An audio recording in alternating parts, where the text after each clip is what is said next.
함께 찬양 드리겠습니다. 찬송가 502장 찬송 드리겠습니다. 찬송가 502장 함께 찬송 드리겠습니다.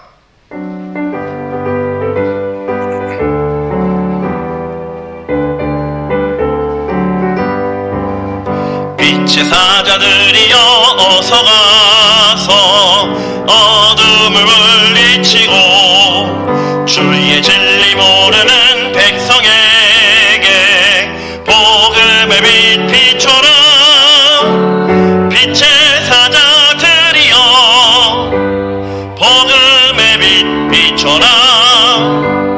죄로워둔 밤 밝게 비춰라. 빛의 사자들이여 선한 사역 위하여 힘을 내라. 주 함께 하시겠네.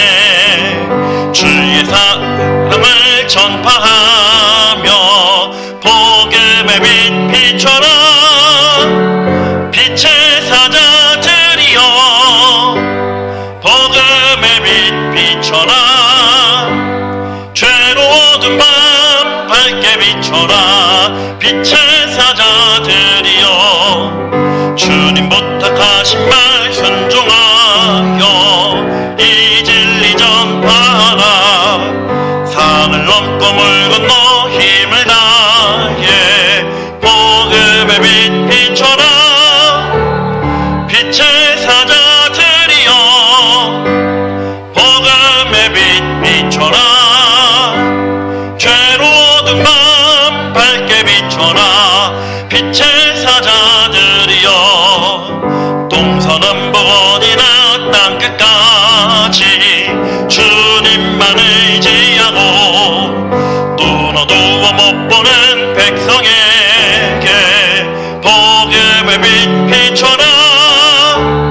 빛의 사자들이여 복음의 빛 비춰라. 죄로워둔 밤 밝게 비춰라. 빛의 사자들이여. 아멘. 계속해서 찬송가 505장 찬송 드리겠습니다.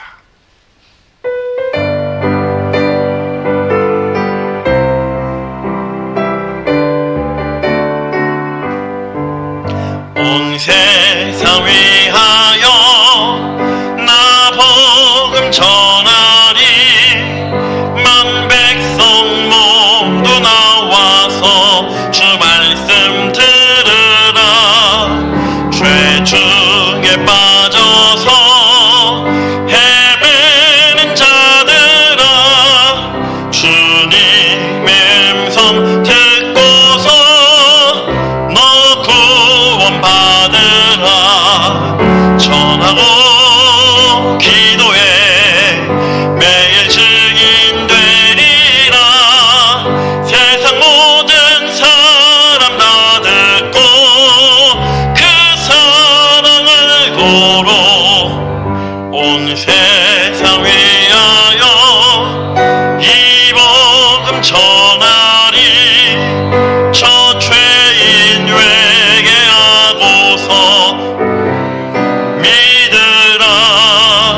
이 세상 구하려 주 돌아가신 것 나 증거하지 않으면 그 사랑 모르리.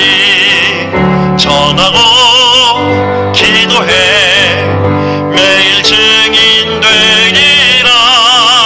세상 사람 다 듣고 그 사랑 알고로 온 세상 위하여 주 은혜 임하니. 주 예수 이름 힘입어 주 복음 전하리.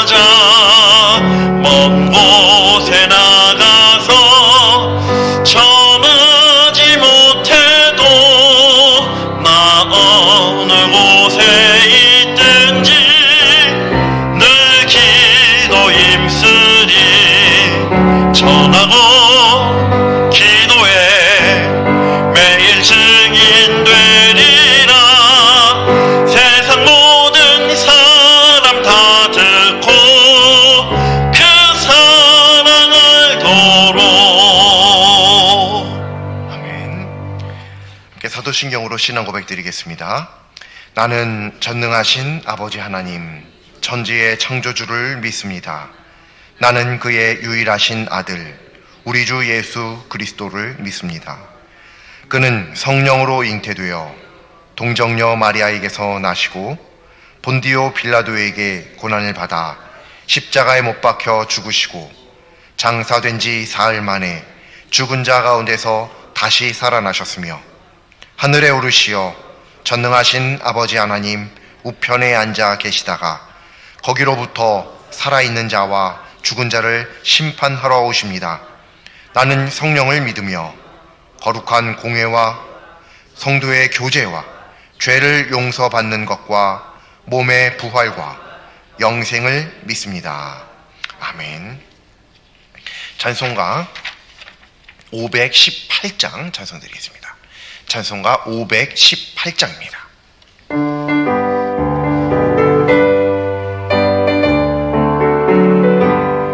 기쁜 소리 들리니 예수 구원하신다. 만민에게 전하라. 예수 구원하신다. 주님 명령하시니 산을 넘고 물 건너 온 세상에 전하라. 예수 구원하신다.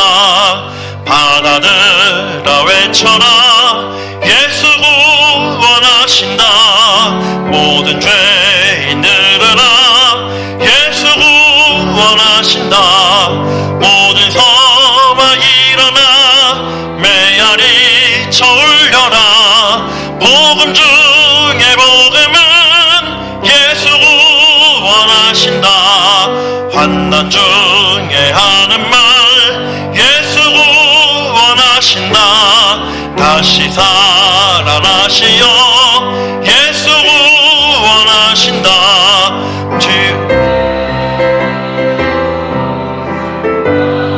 있어도 숨질 때에 내 할 말 예수 구원하신다. 바람 들어 외쳐라. 예수 구원하신다.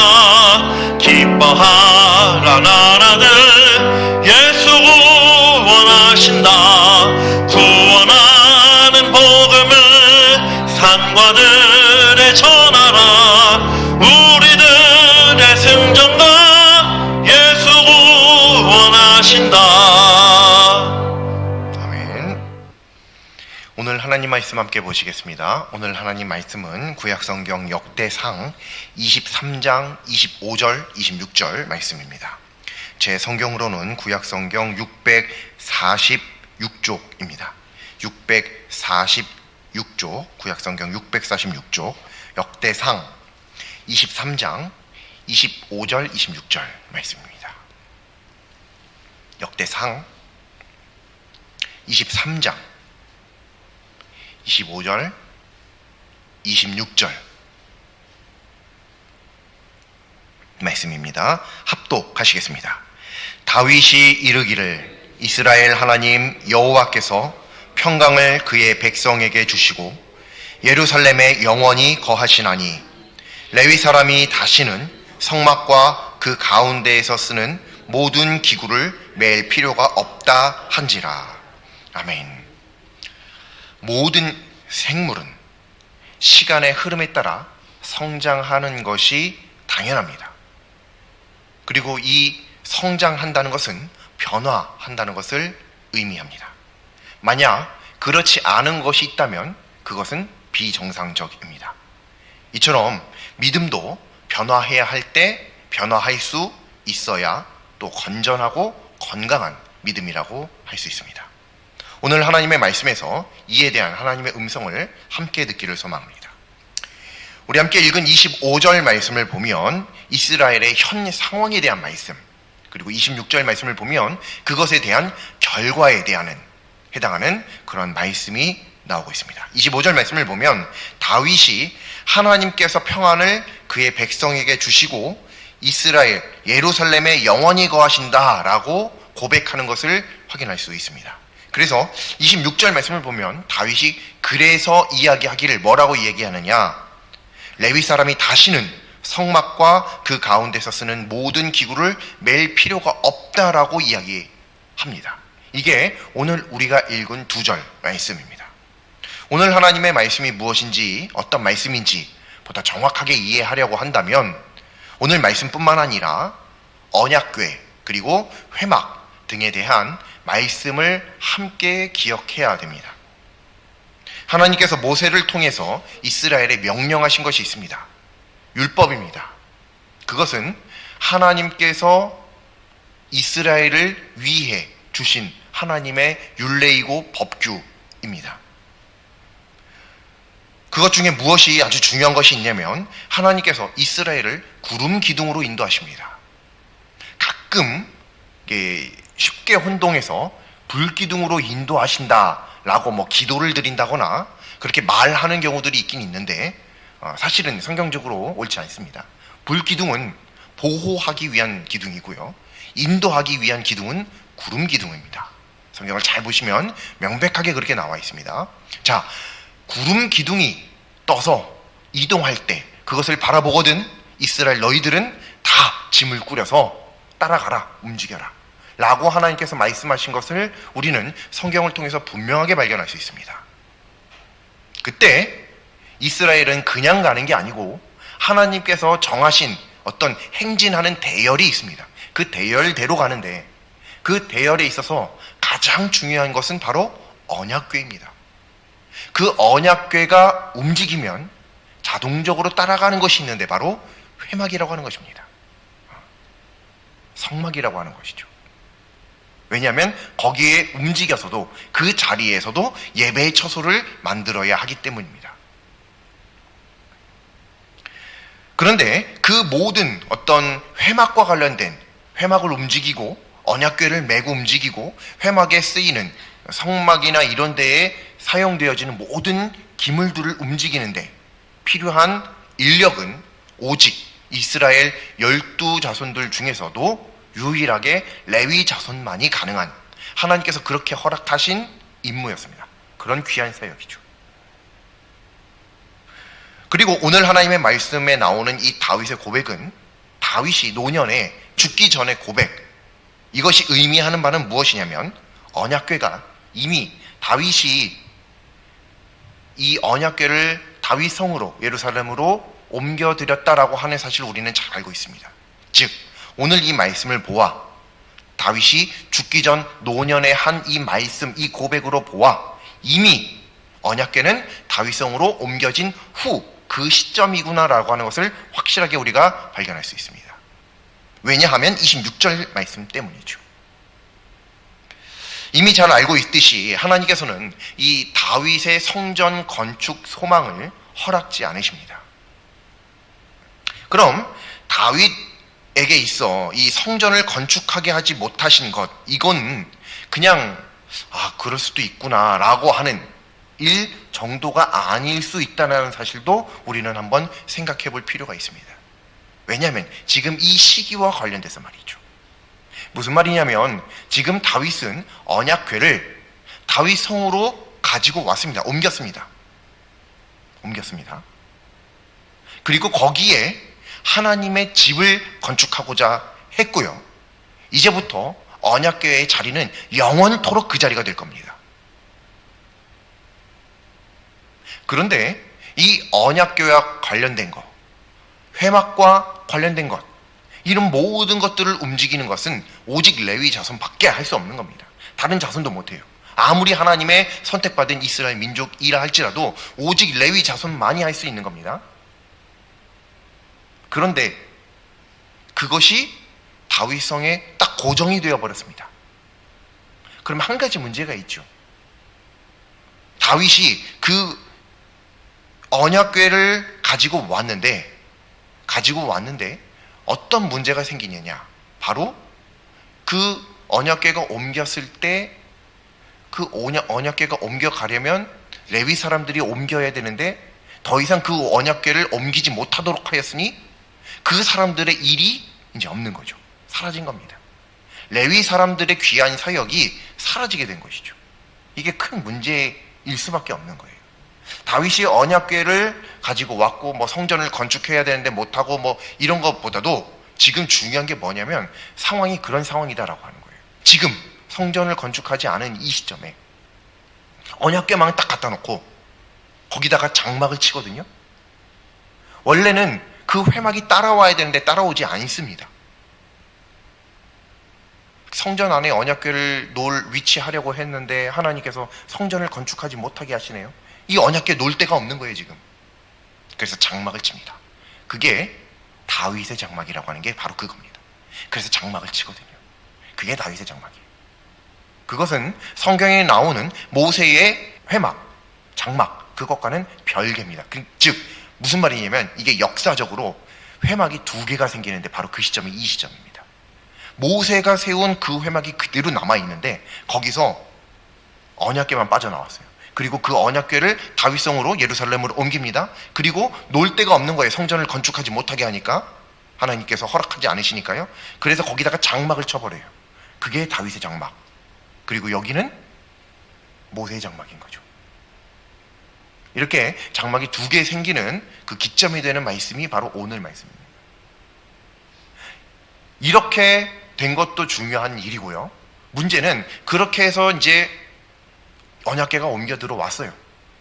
그러면 언약궤가 이제 이후로도 옮겨질 가능성이 있다고 한다면 이 레위 사람들이 앞으로도 이것을 옮기고 하는 그런 귀한 사역들을 앞으로 감당해 나갈 수 있는데 오늘 다윗의 고백을 보니까 25절 말씀을 보면 다윗이 이르기를 이스라엘 하나님 여호와께서 평강을 그의 백성에게 주시고 예루살렘에 영원히 거하신대요. 이게 무슨 말이에요? 우리가 잘 알고 있듯이 하나님께서 아브라함 때부터 사실은 그 이전부터 하나님은 계획하셨죠. 이스라엘 백성들에게 가나안 땅을 주마 언약하십니다. 그 가나안 땅이 어디예요? 지금 여기거든요. 예루살렘. 무슨 말이냐면 하나님께서 약속하신 땅에 이스라엘이 다 들어왔어요.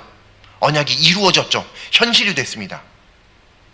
그러므로 이 가나안 땅 들어가기 전에 회막이 이동하면서 그 이 회막의 이동과 관련된 사역을 감당하도록 레위 사람들에게 사역을 맡겨 주셨는데 그게 지금 이스라엘의 이제 예루살렘에 도착을 한 거죠.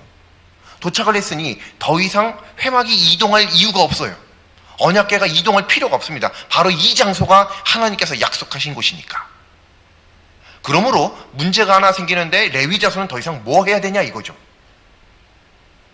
옮기지 않으니까 이제는 할 일이 없는 거예요. 할 귀한 모든 사역이 사라진 거가 되는 거죠. 그런데 놀라운 것은 뭐냐면 26절 말씀에 레위 사람이 다시는 성막과 그 가운데서 쓰는 모든 기구를 맬 필요가 없다라고 다윗이 이렇게 이야기하거든요. 하나님께서 우리로 하여금 약속하신 땅 가나안 땅에 들어오게 하지 않으셨냐? 이제 평안을 주셨으니 평강을 주셨으니 더 이상 레위 사람들아 너희들 이제 맬 거 없어 라는 말씀이거든요. 그러므로 이 레위 사람들에게는 청천벽력과 같은 그런 말씀이기도 하죠.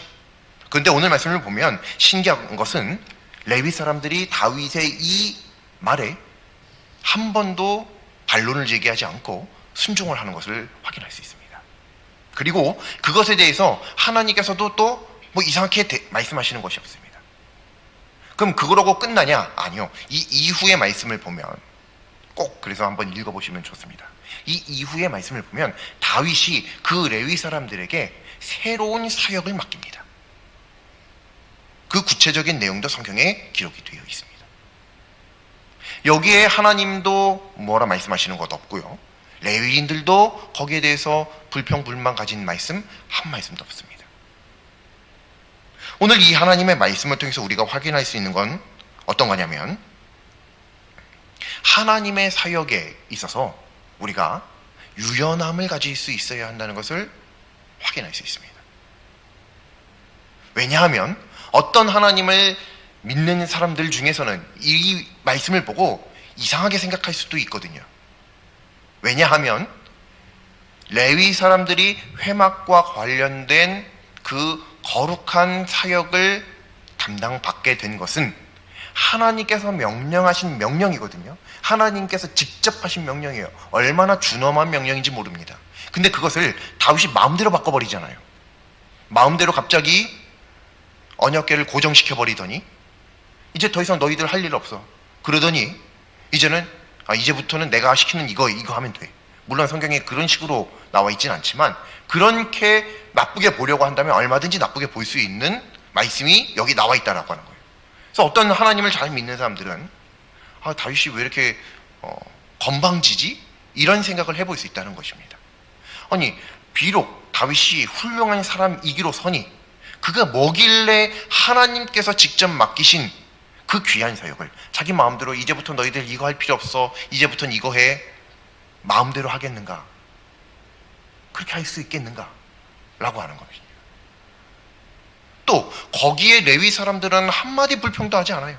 그리고 거기에 대해서 하나님께서 야 다윗아, 넌 뭔데 왜 너가 거기서 그러고 있어? 너가 왕이면 왕이지 너가 하나님이니? 넌 조용히 있어. 이런 말씀이 또 없거든요. 심지어 이후에 솔로몬이 성전을 건축을 하고 그 다음에 낙성식을 행하고 언약궤도 성전 안으로 옮겨놓고 그리고 나서 다시 한번 하나님께서 솔로몬에게 꿈에 나타나십니다. 첫 번째, 그때 너 무엇을 원하니? 라고 말씀하셨을 때 솔로몬이 지혜를 구하죠. 그때 너가 지혜를 구했으니 부, 귀, 영화를 너에게 모두 다 주겠다 라고 약속을 하셨고요. 이때 낙성식 행하고 한 번 더 나타나십니다. 그때 하나님께서 말씀하시기를 내가 이제부터 이 집에 영원히 거하겠다. 여기가 이제부터 내 집이다. 하나님께서도 인정하시거든요. 거기에 대해서 내가 언제 이런 집 여기다가 집 지으래 뭐 이런 말씀? 혹은 내 집이 왜 이렇게 작아? 이런 말씀? 혹은 내 집이 왜 이렇게 생겼어? 뭐 이런 말씀 한마디도 안 하세요. 거기에다 하나님께서 복의 말씀을 분명하게 주시는 것을 우리는 성경을 통해서 확인할 수 있습니다. 즉 하나님께서 그 언약궤가 한 자리에 있고 또 그에 따른 사역이 사라지게 되고 그래서 다른 사역을 담당시키고 하는 이런 것들에 대해서 하나님께서 잘못되었다라고 말씀하시는 말씀이 성경에 없다라고 하는 것을 우리는 분명히 기억할 필요가 있다는 겁니다. 즉 우리는 그 말씀을 통해서 확실하게 알 수 있습니다. 믿음에는 유연함이 필요하구나. 변화가 필요할 때는 변화할 수 있는 포용성과 유연성이 필요하구나라고 하는 것을 확실하게 알 수 있습니다. 그것이 비록 하나님께서 직접 맡기신 레위인만의 거룩한 사역이라 할지라도 말이에요. 물론 사실은 여기에는 그냥 단순히 그것만 생각할 게 아니라 하나님께서 레위인에게 그런 사역을 맡기신 것은 이스라엘이 가나안에 들어가기 전 광야 생활 이동해야 되는 그 상황이니까 그렇게 임무를 맡기신 것이기는 합니다. 그것을 이해하지 않고서는 무조건 이렇게만 얘기하는 것은 물론 당연히 많은 부분이 결여되어 있기는 합니다. 하지만 중요한 것은 그런데도 분명히 중요한 것은 뭐냐면 우리가 하나님을 믿는 이 믿음의 삶을 살아갈 때 나와 다른 믿음에 대한 포용성과 거기에 대처하는 유연함을 가지는 것, 이거는 매우 중요하다라고 하는 것을 사실 오늘 말씀뿐만 아니라 다른 말씀을 통해서도 분명하게 발견할 수 있는 바입니다.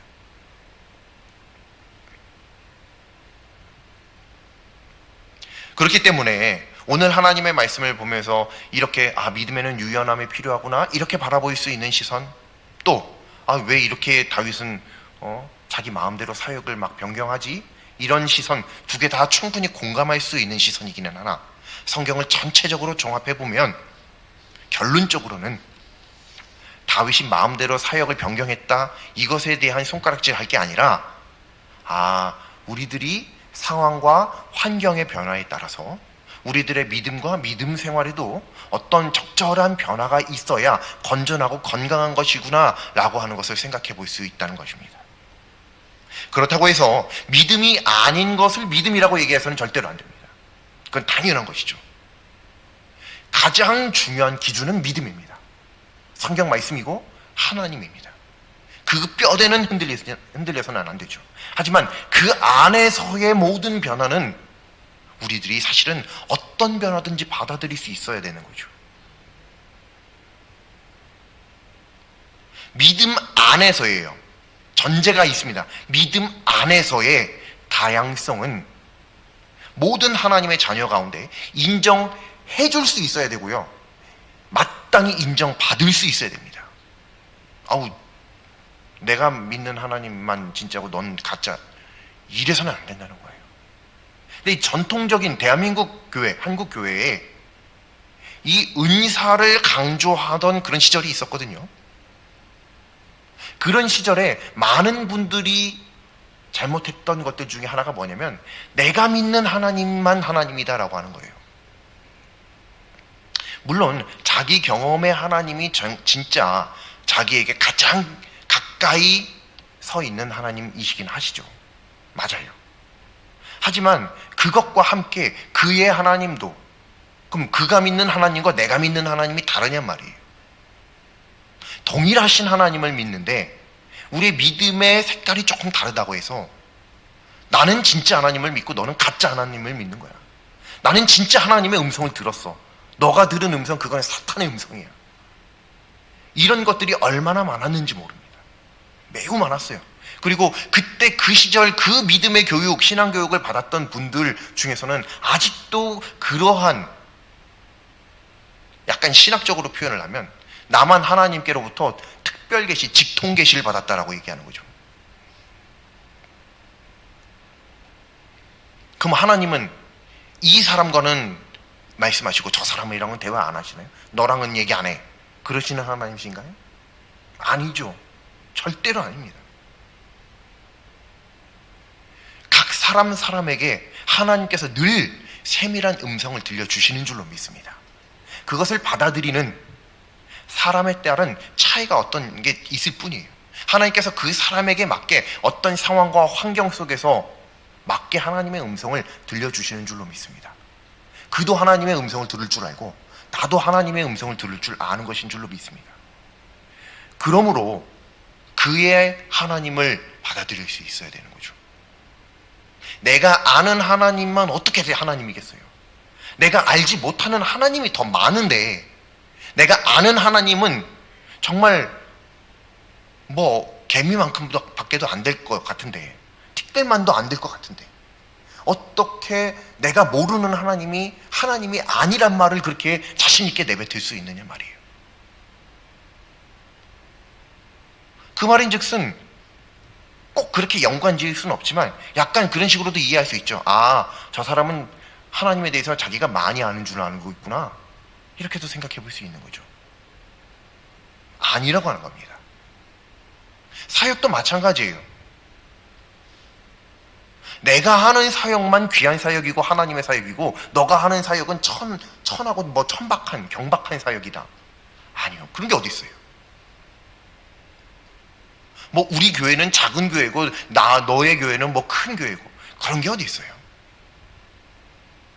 뭐 규모적으로는 그런 얘기를 해볼 수 있겠죠.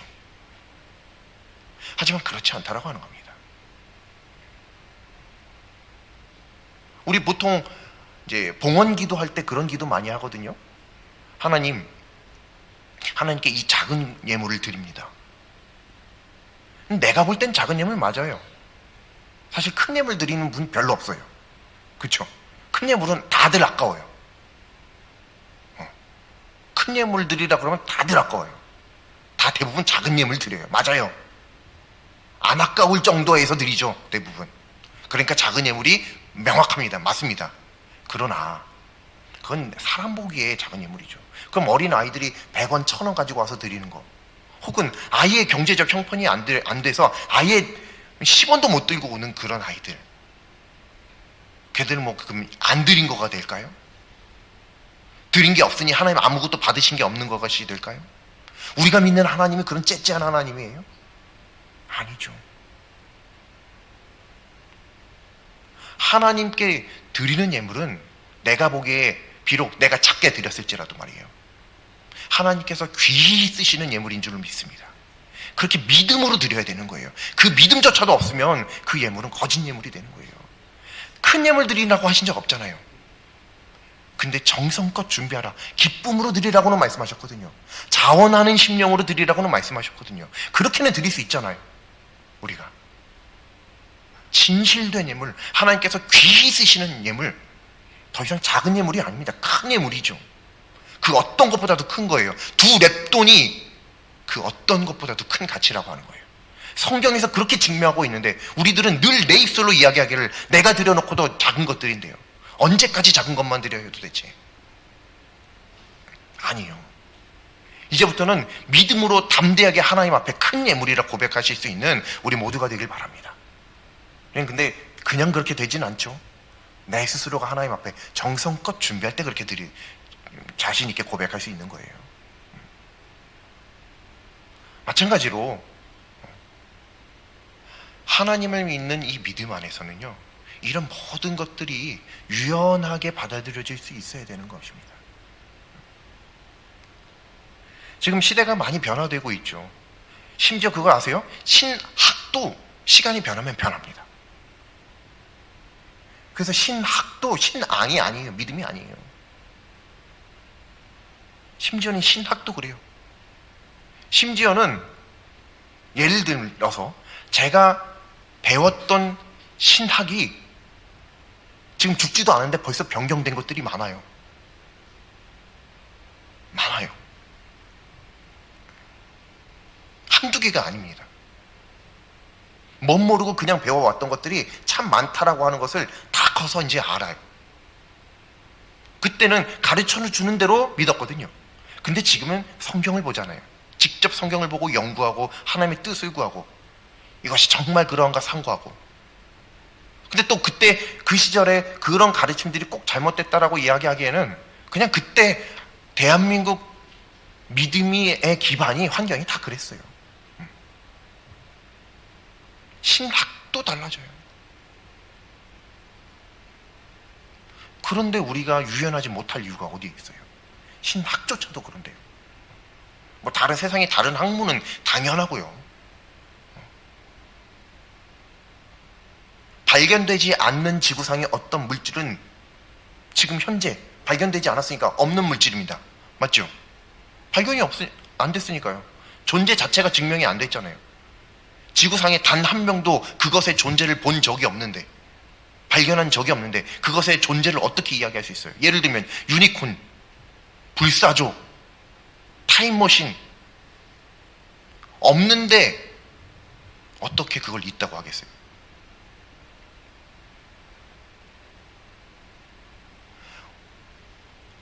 없는 거는 없는 거예요. 근데 문제는 우리가 모를 때 없다고 한다는 거죠. 모를 때. 실제 있는지도 몰라요. 그래서 나중에 발견되잖아요. 그때는 또 있는 걸로 돼요. 이게 사람의 지식과 경험, 환경이라는 게 이렇게 웃기는 거예요. 그냥 상황에 따라서 막 바뀌어요. 분명히 어제까지만 해도 지구상에 없던 물질, 이 우주에 없던 물질이었는데 갑자기 누가 딱 발견해서 학계에 발표를 합니다. 이런 물질이 발견되었다. 그날부터 있는 물질이 되는 거예요. 존재하는 물질이. 원래부터 있던 거였는데 발견하지 못했을 뿐이죠. 그러므로 내 믿음만이 진짜 믿음이 아닙니다. 내 신앙만이 진짜 신앙이 아니에요. 내 사역만이 진짜 사역이 아니다라고 하는 것을 우리가 반드시 기억할 필요가 있다는 거예요. 이게 안 되는 사람들의 큰 특징이 있습니다. 소통이 안 되는 거예요. 내가 해보니까 이게 맞아. 이게 제일 효과가 좋아. 뭐 아무리 누가 와서 얘기해도 끝까지 고집 부립니다. 자기만 맞대요.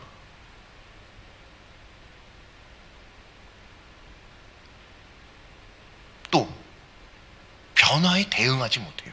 변화가 없어요. 끝까지 20년 전, 30년 전에 했던 그 모양 그대로 하나님을 아직도 믿고 있어요. 물론 믿음 자체는 변하면 안 됩니다. 믿음 안에 있는 작은 부분들 말이에요. 좀 시간이 가면 성장할 수 있어야 될 거 아니에요. 그래서 요즘 젊은 사람들이 어른들을 바라보면서 막 비꼬는 말로 어떻다 뭐 어떻다 표현하는 말도 있잖아요. 그게 왜 그래요? 변하지 못하니까 그래요. 변하지 못하니까. 그렇다고 중요한 뼈대를 변화시키라고 하는 얘기 안 해요. 절대 그건 있을 수 없어요.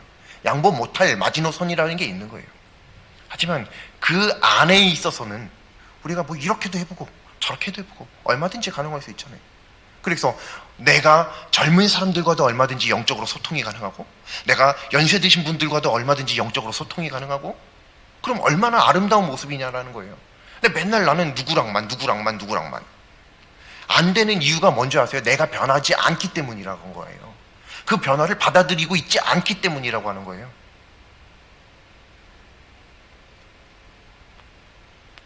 그런데 어떻게 우리에게 다음 세대가 있을 수 있겠어요? 어떻게 우리의 미래가 있어요?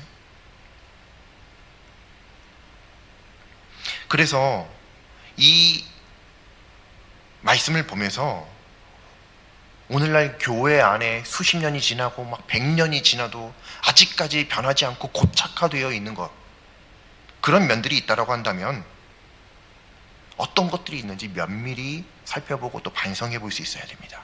그 결과 변화에 대한 포용력과 유연성을 상실한 것을 확인했다고 한다면 하나님 앞에서 회복해야 할 줄로 믿습니다. 하나님 안에만 있다면요, 찬송가도 할 수 있고요, 복음성가도 할 수 있고요, 요즘 젊은 애들 하는 CCM도 할 수 있고요, 뭐든지 할 수 있어야죠. 기도요, 시끄러울 때도 기도할 수 있고, 조용할 때도 기도할 수 있고, 혼자 있을 때도 기도할 수 있고, 어떤 상황에서든지 기도할 수 있는 사람이어야 되죠. 저도 제 소리가 들리지 않을 정도로 음악 소리가, 찬양 소리가 커야 기도를 더 잘하는 사람입니다. 잘 되는 사람이에요. 근데 어떻게 맨날 그러기만 해요? 그냥 적게 하는 거예요. 그리고 나서 다른 사람들에게 들리지 않아야 될 기도들은 골방에 가서 하는 거죠. 저도 마찬가지입니다. 다른 사람들이, 주변에 다른 동역자들이 듣지 않아야 될 기도들은 안 해요. 그래서 음악이, 찬양이 자꾸 이럴 때서 누가 듣기 이제 그런 위험성이 있거나 그럴 때는 그렇고 제 개인 기도하면 되죠. 그렇게 유연하게 대처할 수 있어야 되는 거예요. 그렇게 바뀌어야 될 것들이 얼마나 많은지 몰라요. 예배의 순서나 형식, 이런 것들도 사실은 옛날부터 전통적으로 이렇게 전해 내려온 것들이 있거든요. 뭐 전통을 중요시하는 것도 매우 중요합니다. 하지만 그 전통이 진리는 아니죠. 그러면 그 전통도 믿음 안에서 성경을 기반으로 해서는 변화될 수 있어야 되는 거예요. 그리고 그 변화에 대해서 이거 왜 이렇게 익숙하지 않다라고, 물론 익숙하지 않으면 거부감이 들 수 있는 건 맞아요. 하지만 그렇다고 해서 그것이 나쁘다라고 얘기하거나 거기에 대해서 반대하거나 그렇게 못하게 그 변화되는 길을 막거나 하는 이런 행동까지 가서는 안 되죠. 내가 못 따라간다면 내가 못 따라가는 이 유연함을 잃어버린 것에 대한 하나님 앞에 기도가 필요한 것이지, 다른 사람이 그 유연한 것을 유연하지 못하게 딱딱하게 굳어버리도록 시멘트를 갖다 부어버릴 필요가 없다는 거예요. 예배의 시간도 바뀔 수 있습니다. 뭐 예배의 시간 맨날 11시, 왜 11시여야만 해요? 11시에 드리는 예배는 하나님께서 받으시고 10시 반에 드리는 예배는 안 받으신다나요? 수요일날 드리는 예배는 받으시고 목요일날 드리는 예배는 안 받으신다나요? 오후에 드리는 예배는 받으시고 오전에 드리는 예배는 안 받으신다나요?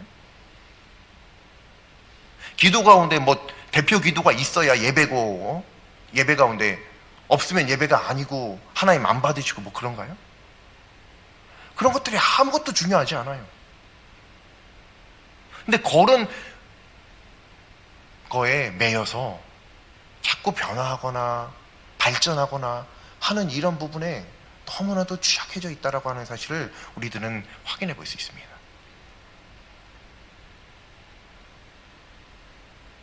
사역과 사역을 위한 도구도 얼마든지 바뀔 수 있습니다. 이제는 옛날에는 이렇게 사역을 했다면 이번에는 이렇게도 사역을 할 수 있고요. 이 지역 사회, 교회가 처한 위치, 교회의 형편, 성도님들의 상황, 이런 것들을 종합했을 때 이런 사역도 해볼 수 있고 저런 사역도 해볼 수 있고 바꾸는 거죠. 이 사역은 원래 이렇게 하면 가장 좋아. 그러나 우리 교회 형편상 그렇게까지 완벽하게 해낼 수 없으니 우리는 그거의 한 반 정도로 축소해서 하자. 뭐 그렇게 할 수도 있는 거죠. 뭐 몇만 명이 있는 교회에서 하는 그런 사역을 어떻게 따라해요, 우리가? 실제로 어떤 교회는 뭐 말로만 들어봤어요. 말로만 들어봤고 실제로 세부지는 않았지만 어떤 교회는요, 모 교회는 예를 들어서 어린이부 그 주일학교 다 같이 총동원 전도를 나간대요. 전도하면 한 번에 1000명씩 정도가 된대요. 1000명을 전도하려고 하면 당연히 그 교회에 많이 있어야 되겠죠. 몇천 명은 있어야 되겠죠. 그런 교회예요. 근데 그걸 우리가 할 수 있어요? 못하죠. 그래서 그걸 못하는 교회가 그럼 나쁜 교회예요? 잘못됐나요? 아니라고 하는 거예요. 그렇다고 전도를 안 해 이러면 당연히 나쁘죠. 그건 하나님의 말씀을 어기는 것이 되는 거니까. 하지만 우리는 그렇게까지 못하지만 우리는 10명 전도한다. 우리는 20명 전도한다. 1명 전도한다. 그렇게 하면 되잖아요. 그게 왜 안 되냔 말이에요. 우리도 꼭 1000명 정도 하기 위해서 안 되면 막 왜 안 되냐고, 저기는 저거 하는데 너는 왜 이걸 못하냐고. 그런 것들이 다 사실은 오늘 말씀을 보면서 회개할 부분이라고 하는 거예요. 하나님께서 맡겨주신 레위인의 사역을 다윗이 뭔데 도대체 그런 자격이 있어서 했는지 모르겠어요. 그러나 성경에 그에 대한 어떤 말씀도 없습니다. 하나님께서 그리고 그 성전 지으신 것을 또 기뻐하세요.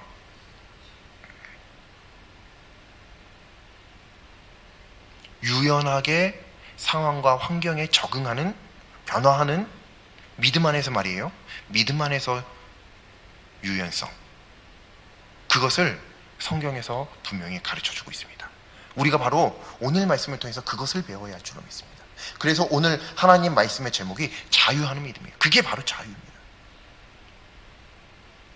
빈 애도 처할 줄 알고 부애도 처할 줄 아는 그 바울의 그 말씀, 우리가 분명히 기억하기를 소원합니다.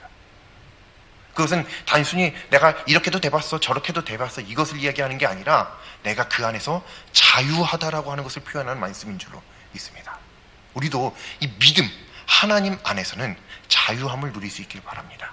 어느 한 곳에 딱 붙어가지고 굳어서 고착화돼서 이도 저도 못하는 그런, 이것만 아니면 뭐 아무것도 못하는 그런 믿음 말고 하나님 안에서 자유로운 믿음으로 그렇게 믿음의 삶을 살아가는 우리 모두가 될 수 있기를 간절히 소망합니다.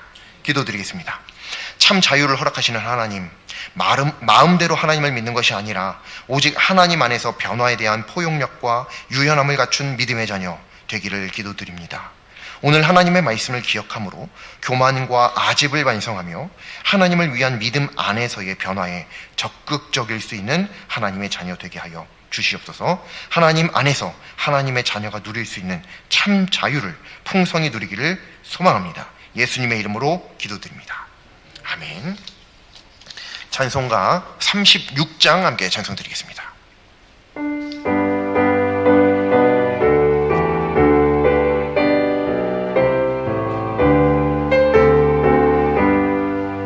주 예수 이름 높이어 다 찬양하여라. 금멸류관을 들여서 만유의 주 찬양. 금멸류관을 들여서 만유의 주 찬양. 주 예수 당한 고난을 못 잊을 죄인아, 내 귀한 보배 바쳐서 만유의 주 찬양. 내 귀한 보배 바쳐서 만유의 주 찬양. 이 지구 위에 거하는 온 세상 사람들 그 크신 위엄 높여서 만유의 주 찬양. 그 크신 위엄 높여서 만유의 주 찬양. 주 믿는 성도 다 함께 주 앞에 엎드려 무궁한 노래 불러서 만유의 주 찬양. 무궁한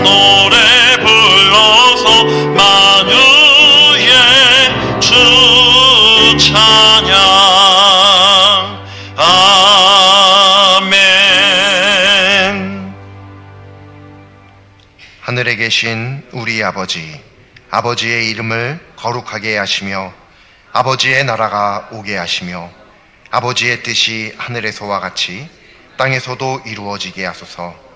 오늘 우리에게 일용할 양식을 주시고 우리가 우리에게 잘못한 사람을 용서하여 준 것 같이 우리 죄를 용서하여 주시고 우리를 시험에 빠지지 않게 하시고 악에서 구하소서. 나라와 권능과 영광이 영원히 아버지의 것입니다.